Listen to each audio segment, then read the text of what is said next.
Hello, I'm Jenny, a 27-year-old woman who just got divorced. I met my husband Jake at college when I was in my freshman year and he was in his sophomore year. I knew from the time that I met him that he was going to be the one for me. After graduating, we focused on our careers and worked hard to save a lot of money so we could buy a good place to live in. By the time we got married, we had been dating for 7 years.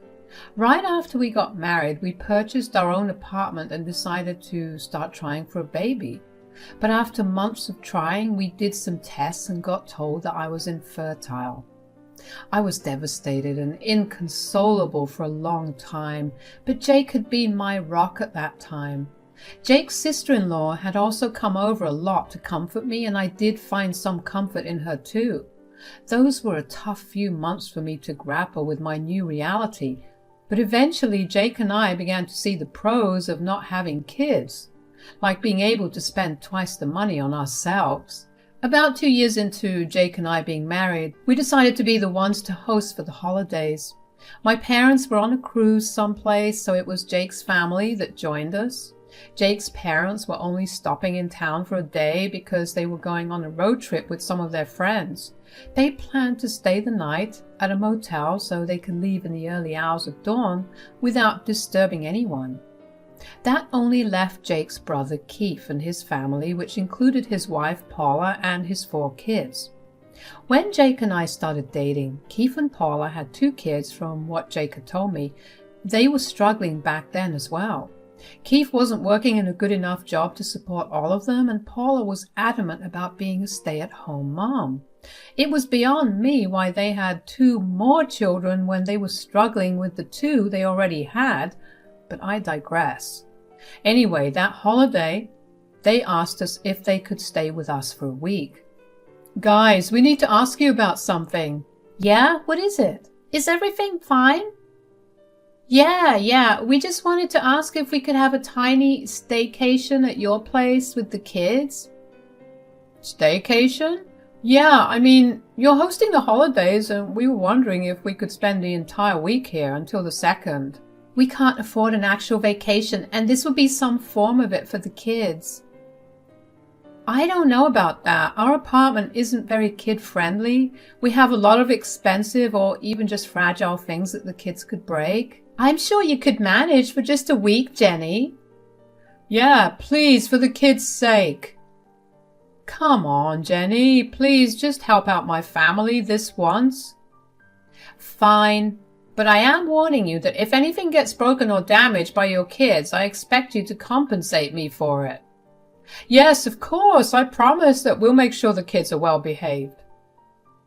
I wasn't too keen on allowing the kids in our home because I did have a lot of collections and other oddities hanging on walls or on shelves that were worth quite the buck. I had no other place to keep them away, because every room in our house would go towards giving Keith and his family a place to stay. I felt really pressured into giving up the space that I considered comfort, because Paula and Jake kept glaring at me while Keith looked at me like he was about to cry in desperation. I felt both intimidated and bad, so I gave in. Of course, my hesitation made Jake really upset with me. When Keith and Paula left our place that evening, Jake began lashing out at me for not helping the family. He asked me over and over again how I could be so heartless and value material things over family. He didn't even let me get a word in. He didn't speak to me for the next 2 days, and even though I was sure that I wasn't wrong to have concerns, I decided to put my own feelings aside and apologize, which Jake accepted and promised me that the holidays would be a wonderful time for us. When the holidays came around, it was a nightmare. The kids were a nightmare to deal with. Keith and Paula conveniently disregarded all their responsibilities and shoved them onto us, or me to be more specific, because Jake spent most of his time with Keith and Paula. Her kids were very undisciplined and very, very ruckus. They loved to destroy everything around them, and it was only a miracle that they didn't hurt themselves. I tried to get one of the other adults present to help with the kids, but they would always conveniently have some other plan to do at the moment. The only time I had true free time was on Christmas when Jake's parents looked after the kids for a couple of hours. By the time it was New Year's, I was exhausted and ready for them to go back home. It was probably the exhaustion that led to me having an outburst that was bigger than I meant for it to be. What happened was that all the adults were napping while I was tending to the kids as usual. I was changing the diapers of the littlest one when I turned away for a couple of minutes to use the washroom so I could wash my hands. In those few minutes, the other 3 kids went out into the living room and decided to climb onto the showcase that housed a good amount of my trinkets and also functioned as a stand for our TV. Well, to get better grips on the shelves, they decided to throw a bunch of the trinkets on it away, and one of them picked up one of the trinkets and began hitting the TV with it, which damaged the TV screen. When I heard the commotion and rushed into the living room, I was greeted by this huge mess. Of course, the commotion had been loud enough to wake everyone up. The sight of the mess and all of the damage made me lose it. That is it!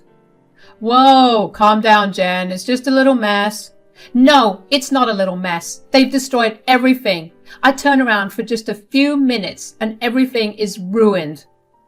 Don't be a drama queen, Jenny. They're just kids. You're right. They're just kids. They can't be blamed, but you can. You are a horrible parent. So is Keith. How dare you? Ever since you got here, I have not had a day of rest. I've been the one looking after them because none of you care to. They're not disciplined at all, and they love to break things. I told you that this would be an issue, and now you have to pay for it. Wow. With the way you're complaining about kids, I'm happy you're infertile. No woman like you should ever deserve to be a mother. Get out. Take your kids and get out. I was hurt and upset. How could Paula say that to me after she knew how sensitive that topic was? Not to mention, that was a really cruel thing to say. Once again, Jake got angry at me, but I didn't care. I was right, and he knew it. He could have helped me out with the kids, but he chose not to either. We didn't speak for a couple of days, and I chose to spend New Year's with my best friend, Thea, who was very sympathetic to my situation. Jake and I eventually sorted things out, that I did make it very clear to him that I expected to be compensated for the damage, because aside from the TV, a lot of the trinkets were antique ones. I also told Jake that I never wanted to see or hear from Paula ever again. He begrudgingly agreed, but only because he knew I was right. The total damage costs came to around $2,000, and I decided to have them only pay half of it, considering their struggles. And then a couple of months later, Jake told me that he had something to tell me. So, Keith called me today. Oh, that's nice. What did he say? Turns out he got this huge promotion. That's great for him. Guess they won't be struggling anymore, huh? I'm happy for them. Yeah, but he'll be moving to another state and it's way too expensive to move the whole family there. He asked if Paula and the kids could move in with us. No! I don't see why Paula can't handle the kids herself. Or, now that Keith will be earning more, they can hire a nanny to help her look after the kids. Come on, Jenny, don't be so mean. You know what happened the last time they stayed over for the holidays. I will not let that nuisance back into my home. It's not just your home, it's mine too. This is my family. I'm sorry you're too heartless to care about family, but I'm not that way. If you have such a giving heart, why don't you help them hire a nanny? Or better yet, why don't you go over and help her raise her children? Wow, you really don't care about how much Paula will struggle. Not after she made fun of me for infertility, I don't. You know what? You're too upset right now. We'll talk about this tomorrow. Good night. I couldn't believe Jake's audacity. He knew just how I felt about Paula and her kids coming over, especially after last time. But he still chose to ask me and insult me in the process too. Of course I cared about family, but that's a sentiment that should go both ways. I cared about his family, but they never seemed to care about me. I didn't see why I should have done more than they would have done for me. The next morning, we were back on the discussion, and I firmly told him no over and over again. I suggested alternatives to helping them too, like me sponsoring a nanny, or even us going over on the weekends and looking after the kids so Paula could have some time off. But he shot those down too. Every time I told him that Paula and the kids were not allowed in our home, he would get more and more frustrated. He used every tactic possible, emotional blackmailing, yelling at me, threatening to leave me, you name it, he tried it. I didn't budge. That was a hill I was willing to die on. This argument lasted a good week before suddenly Jake was acting all normal. That made me very suspicious, of course. He was very distant, but he no longer seemed agitated with me, nor did he try to ask me again to let Paula and her kids move in. After a week of constantly asking me and pestering me, this made alarm bells go off in my head.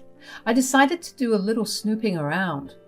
I waited until Jake had fallen asleep to take his phone and go through it.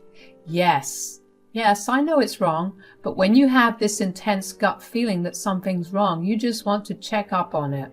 And that's what I did. I first went through his chats with his brother, and I saw one message from Keith that said, "Thanks for helping Paula and the kids." That immediately confirmed my suspicions that something was happening behind my back. I went through his chats with Paula and then found out that he had gone behind my back and told Paula that she and her kids could come and live with us. He also told her that he planned to give her my room because I was the one who didn't want to help her, so having to give up my room would teach me a lesson. I was furious. Jake and I each had our own rooms. They were rooms that we filled with things that both of us enjoyed individually. Mine also acted as my office on days that I worked from home. So giving up my room also meant giving up all forms of privacy. While a part of me wanted to wake him up right then and there and yell at him for going behind my back and villainizing me, the sane and rational part of me knew that it would lead to nowhere. I would be the one who would get hurt while Jake would continue to live well. I knew at that moment that I had the upper hand and I was going to play my cards right. According to Jake's text with Paula, she was set to move in 2 weeks, so that gave me 2 weeks to move out beforehand. The first thing I did the next morning was to book a storage room where I could store all the furniture. Yes, all the furniture. You see, after Jake and I got married, we purchased a pretty big apartment. We had more than enough money after saving for years together, and it was our dream apartment.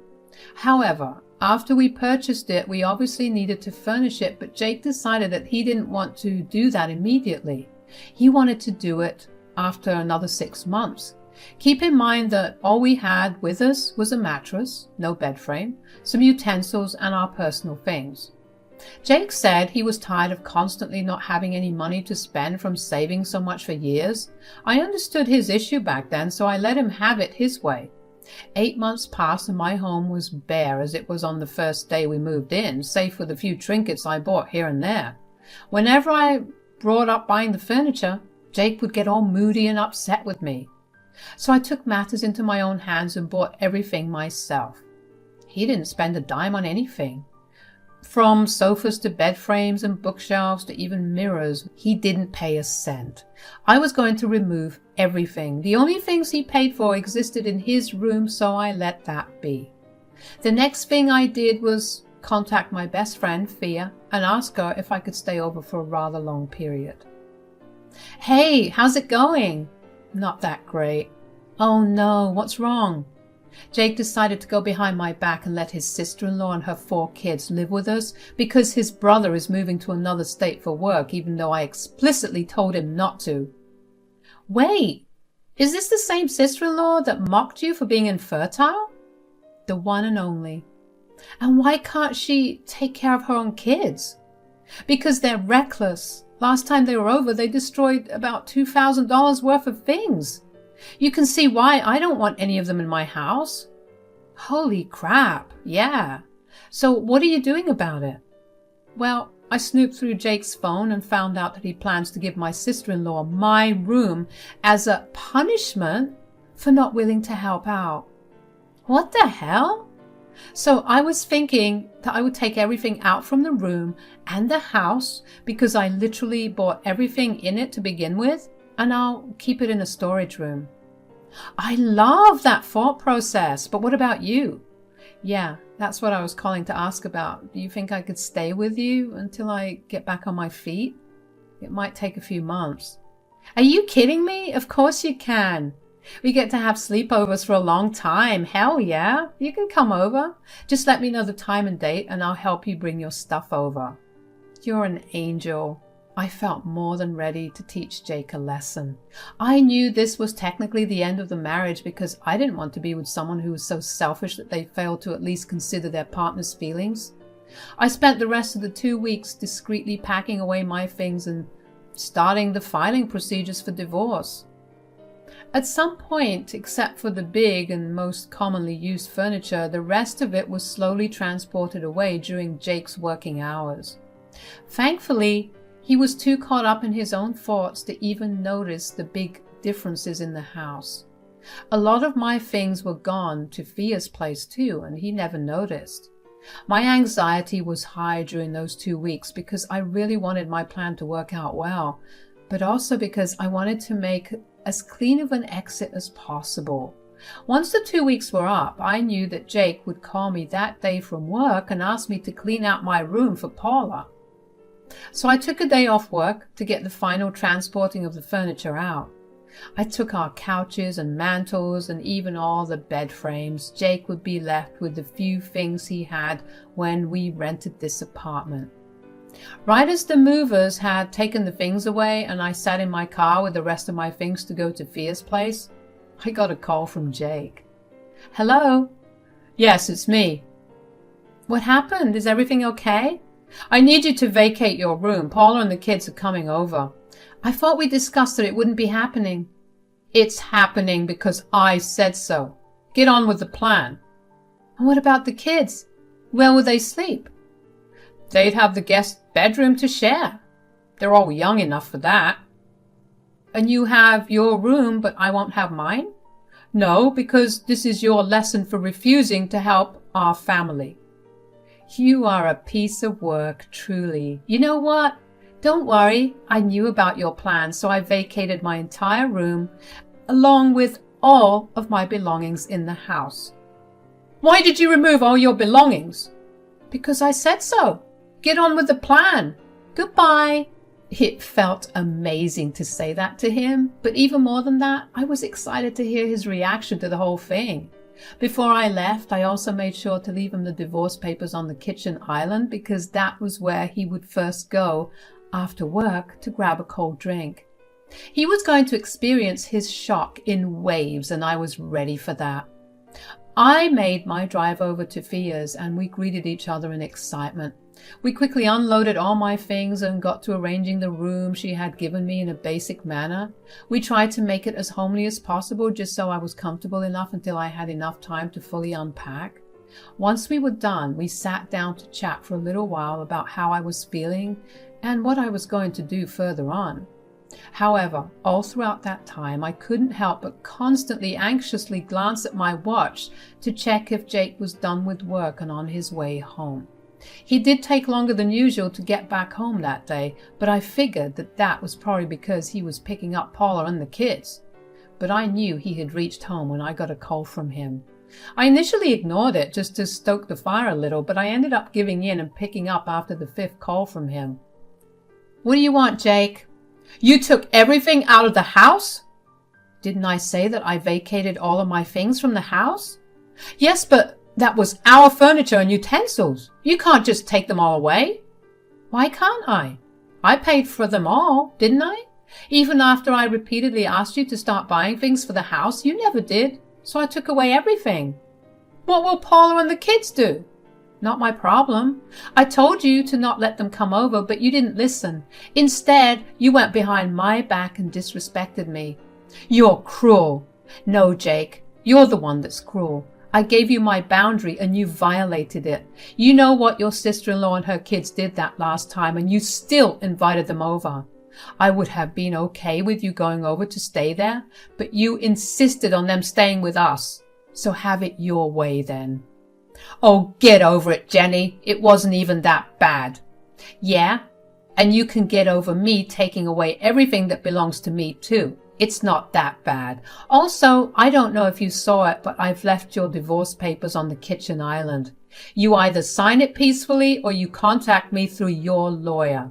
Goodbye. I hung up on him then, and he kept spamming me with calls after. I just put my phone on Do Not Disturb and continued to relax with fear. All the anxiety in my body left after that phone call was done. I had nothing else to worry about. If Jake did decide to contest the divorce, I would still be safe because we signed prenups. And all the furniture I bought was bought using my individual money and not money from our joint accounts. Jake did end up contesting the divorce, but like I said, I was fine. I don't exactly know about what happened to Jake and Paula and her kids, but from the long rant text that Paula sent me, I'm guessing that they had to drive back to her place that night, and that really upset the kids because they were looking forward to staying at my place. She also told me that since I took away the bed frames, Jake went to live at their place until the new one came, and since they didn't have any spare rooms or beds, he had to sleep on the couch. She kept telling me that I should be ashamed of myself for putting people in need through harder times. A part of me did feel bad for finding that situation funny. Who were the people in need? It was definitely not her. I knew she was just trying to mooch off her responsibilities onto us. As for Jake, he played a stupid game and now he won his stupid prize. It's been about 8 months since all of this happened, and I can happily say that the quality of my life has improved a lot. Living with fear has been amazing, and in fact, we were even discussing moving in together. That's about it for now. Thanks for listening.